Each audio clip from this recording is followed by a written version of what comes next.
Waruguru Muriuki, and I'm the head of careers here at the school.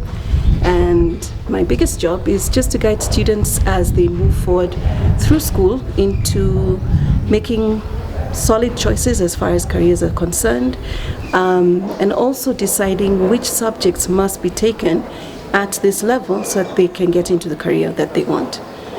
For example, if you want to take engineering, you must have physics. If you don't take physics at the lower level, then you automatically lock yourself out of any university course because you must have physics. And there are other careers also that require that.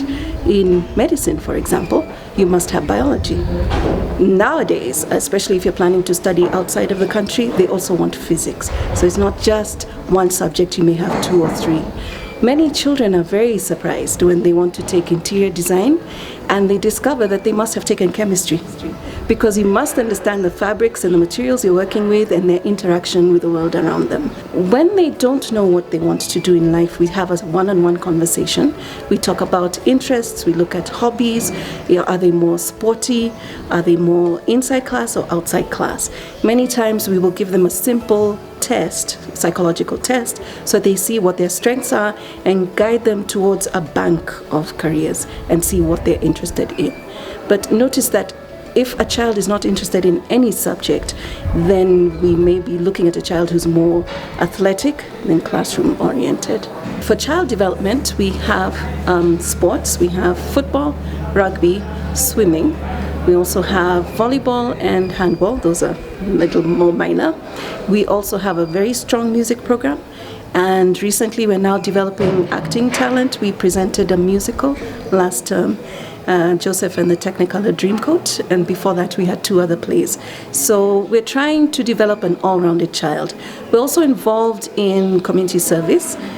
We send students to 2 primary schools outside of the school who work with students to help them with the academics, primary school level, academics or sporting, so that we see that we're not just us. There are people around us who are struggling and we can input into their lives. And some of them discover they may actually want to work with people that way.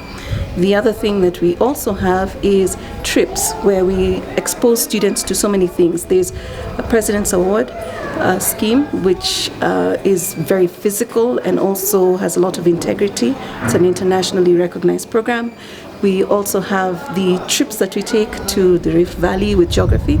And best of all, our senior class trip is we climb Mount Kenya and we try and hit Point Lenana. The exchange program is actually a process of learning how to interview. The first of all is the written interview, where the student writes why they would like to go. Then they face teachers with an oral interview, and then we have the director brings in some of her colleagues or her peers who interview the students one-on-one to discover why they want to go. If you pass all 3 levels, then you get to be one of the chosen 7 or 6. We try to be friends, we try to have a family feel so that we support one another within the group. Since I've been here, I've made many friends. One of the things they will discover is that the teachers are very hands-on, wanting the children to settle and to feel part of a community. We watch out for areas where they may be struggling with settling. There may be areas where they're homesick, and we try and help them to realize, one, they can't be home every day, but we can be home away from home.